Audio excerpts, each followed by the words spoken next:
what I want to do. I want to start tracking this data. So I've got the spell name and level here. Instead of putting those in variables, what if I just make an object here called spell? And that's an object with all the stuff I want. It's got a name, which is f.spellName.value. And it's got a level, which is f.level.value.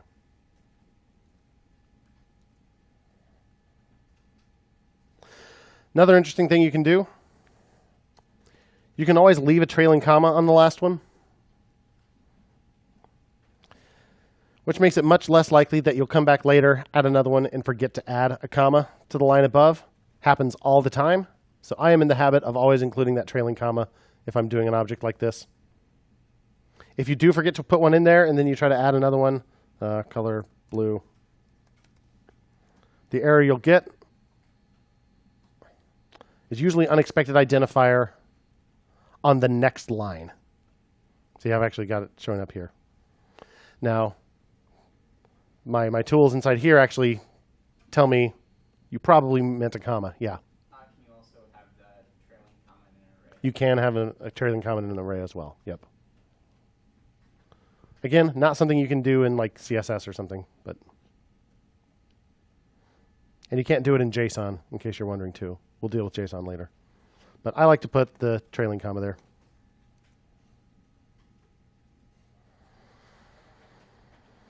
So now I've got my spell object. I've got spell.name, spell.level, that kind of stuff.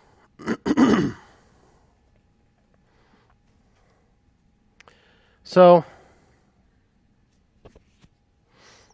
for render property,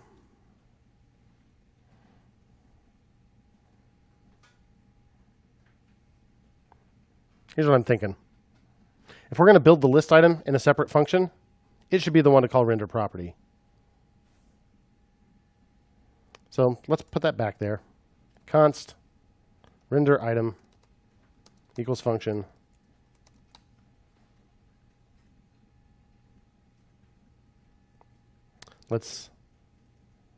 I'll just take all this stuff for right now. Stick it up there. So what does it need? It needs enough information to be able to call render property with these. So really, it needs to know the spell, right? It needs all the information about the spell. So I'm hoping that in the end, I can just say render list, or const list, or I'm sorry, render item, right? Const item equals render item, and just pass it the spells, or pass it the spell. And that's all it needs to know. It's really all it needs to know. And really, it wouldn't have to be a spell. It could be data or whatever. And then it's going to call render property for each property, right? It's going to do that for all of them.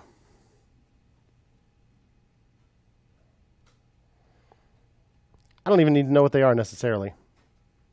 So what about this?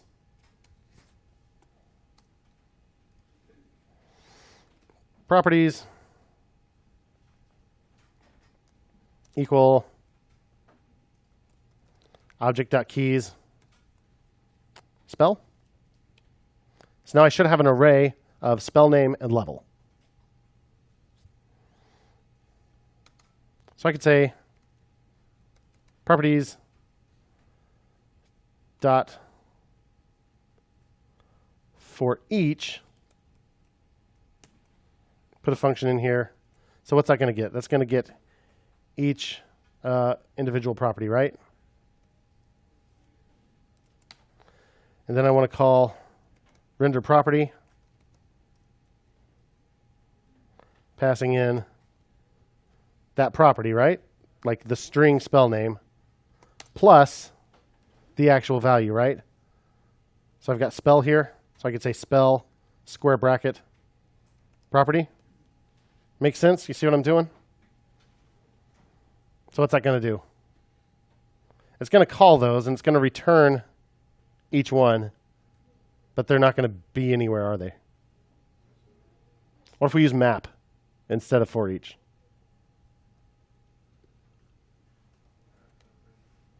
And we make sure we return whatever render property returns. Do you get what I'm trying to do? So what am I going to end up with out of this? An array of spans, right?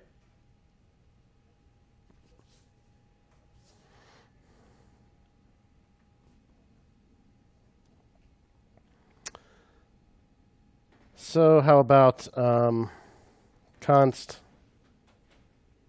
Can you spell subproperty that gets what the property's value is? Excuse me? The spell subproperty returns the value of the property. Right. So if property is the string spell name, then spell square bracket spell name should return the actual value, right?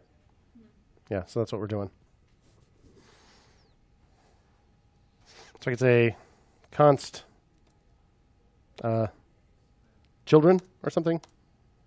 It's all the things that I want to append to my list.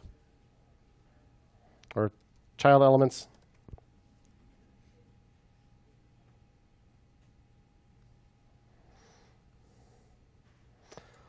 So I create my LI. I add my class. And then I append each one of those.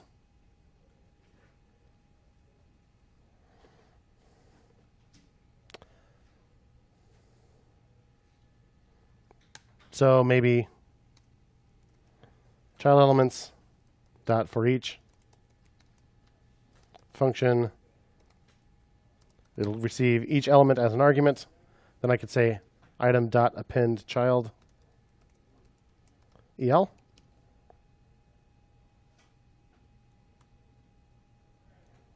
Return the item. What are the odds that I wrote this right the first time? Anybody want to place monetary bets? Yeah. In your object below, you wrote name instead of spell name, so it's not going to line up with the HTML. Right. So we might have to change our CSS. It'll work out. Yeah, let's see what happens. So over here, if I call item, render item spell, I create my list. I append the item to the list. What do you think?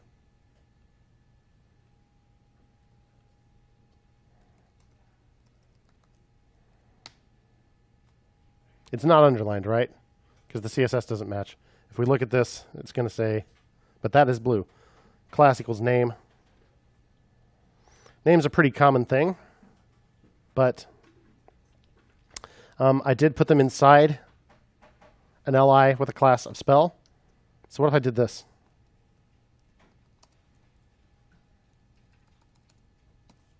Do you remember what this does? Do you not want a space between there? Or I do want a space, so I'll tell you the difference. With no space, that looks for a single element that has both classes on it. Single element that has both the class spell and the class name. If I put a space, then it looks for, it's always the last thing in the list that you're actually matching with the selector. So it's going to look for something with a class of name that is inside, a descendant of something with a class of spell. So space, you call that a descendant selector. And I think we talked yesterday about putting a greater than sign. That's a child selector. That means there can't be any elements in between. I don't care if there are elements in between, probably. So there aren't at the moment. So if I do that, then hopefully I get my underlines back. So this was kind of a lot. Let's see what we got here.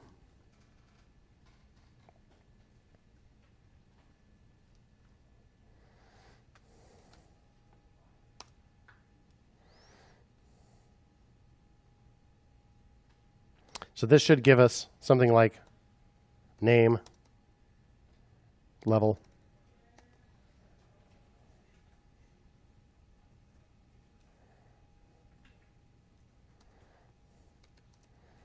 collect an array of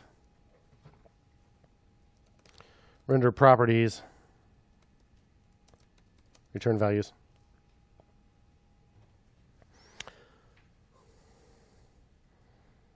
So for every property in that properties array, I'm going to call render property. And because I'm using map, I'm going to collect the return values in an array. So now I have an array containing actual spans, right?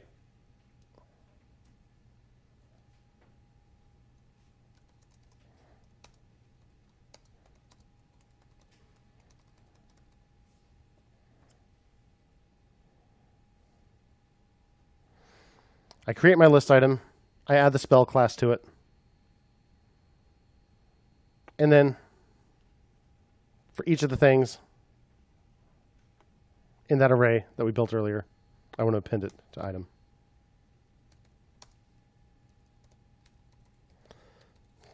Append each span to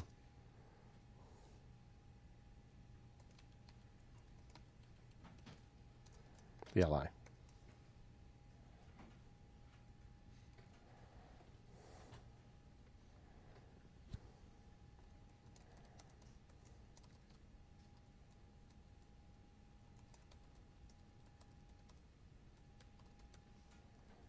What do you think?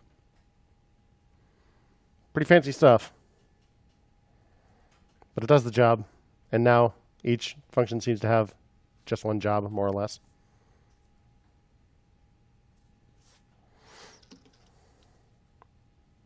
What have I done? What have I done? Extract, render item function. That's all I really did. I just refactored that one little thing. Using map and forEach.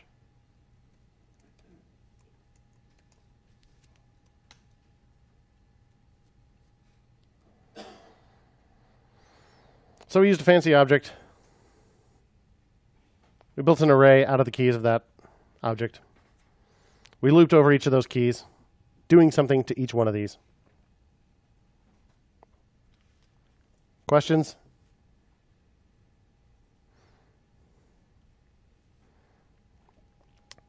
If this whole thing is kind of mind-blowing, see if you can find some tutorials about how to use array map, or how to use object keys, or how to use objects in general.